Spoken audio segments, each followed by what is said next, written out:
And you can navigate through them, you can flick through them, and they're just gorgeous on the iPad. So PDF viewing built right into iBooks, and that's what we've done to enhance it today, and that enhancement will be out just a little bit later this month. So that is my update for the iPad.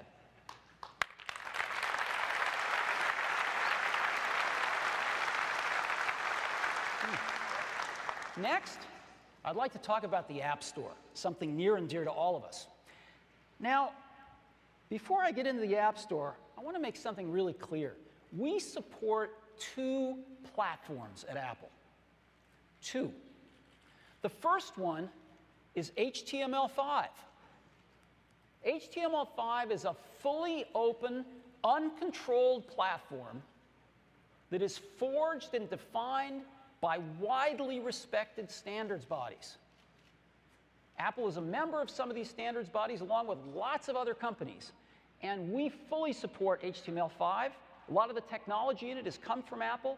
And Apple's browsers are in the lead in terms of supporting the full HTML5 standard. So we are behind this 100%. And it's fully open. Anyone can write HTML5 apps and have them on the iPad, the iPhone, the iPod Touch, and of course the Mac. The second platform we support is the App Store. The App Store is a curated platform with over now 225,000 apps, and it is the most vibrant app community on the planet. There's nowhere else you can go and find 225,000 apps, and some of them are just terrific apps. So we have these 2 platforms that we support. And what I'd like to do now is talk about the App Store. Now, you've read a lot about our process of approving apps. Let me give you some of the facts behind this. Might be interesting to you. We get about 15,000 apps submitted every week. That's new apps, that's updates to apps, everything. About 15,000 a week. And they come in up to 30 different languages that we support. 15,000 apps a week, up to 30 languages. Guess what? 95% of all the apps we get submitted are approved within 7 days. 95% of them approved within 7 days. Well, what about the 5% that aren't? Why don't we approve these apps? Well, let me give you the 3 top reasons. There's more, but these are the 3 top ones. The number 1 reason, the app doesn't function as advertised. It doesn't do what the developer says it does. So we reject it, and we say, you said it did this, it does this. Change your description or change your app, but it doesn't do what you told us it did. The second reason is the use of private APIs. We're very clear on this. Developers can't use private APIs. Why not? Because when we change the OS, those private APIs are not guaranteed not to change. And if they change, the app will break. And we'll have a very unhappy customer. Right? If they upgrade their OS and half their apps break, they're not going to be happy campers. So you can't use private APIs. And developers that use private APIs, of course, know exactly what they're doing. So, and the third reason we reject apps, the third most frequent reason, they crash. So I think if you were in our shoes, you would be rejecting these apps for the same 3 reasons. Even with all of this, 95% of these apps are approved within 7 days. So I just wanted to give you those facts. Sometimes when you read some of these articles, you think something different was going on. But 95% of these apps get approved within 7 days. Now, I'd like to highlight one of them for a moment, eBay. eBay came out with a great app on the iPhone last year. And eBay's CEO, John Donahoe, made this statement last week at the D conference. We launched the eBay application on the iPhone last year, 10 million downloads. It did $600 million of volume its first year. It's going to do $1.5 billion to $2 billion this year. Wow. Would we all be this successful? This is fantastic.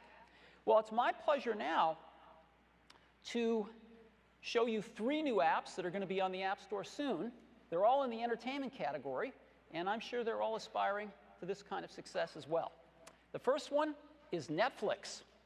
Netflix on the iPhone, and it's my pleasure to introduce Netflix CEO Reed Hastings.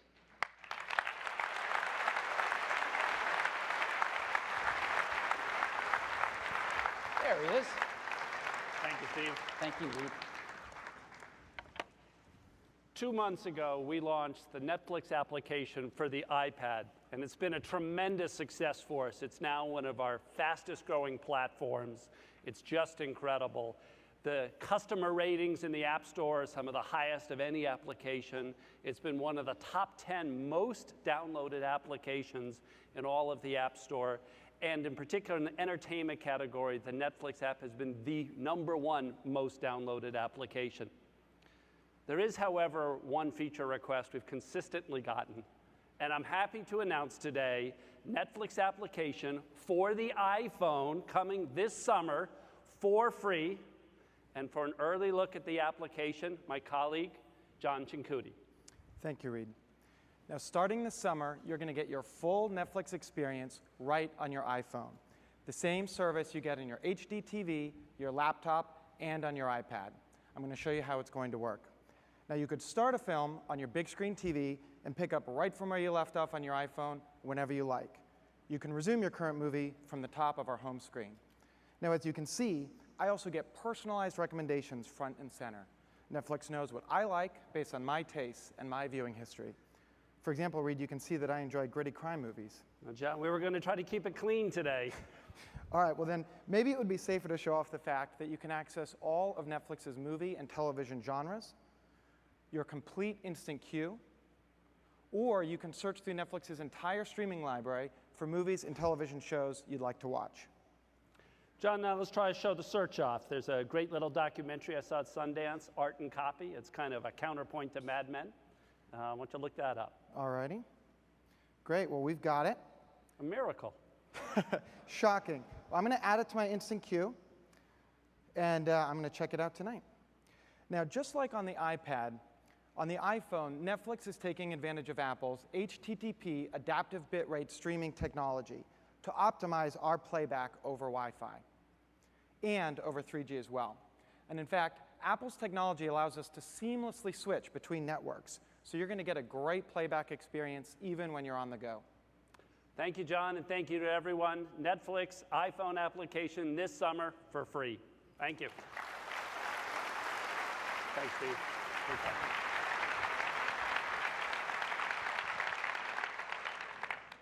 That's great.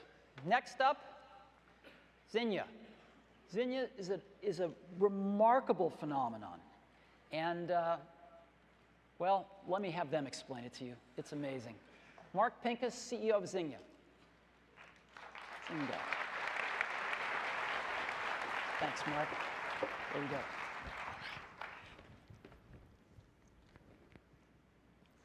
Well, thank you, Steve and Apple, for having us here today. We're really honored and excited. Today we'll be introducing farming for the iPhone.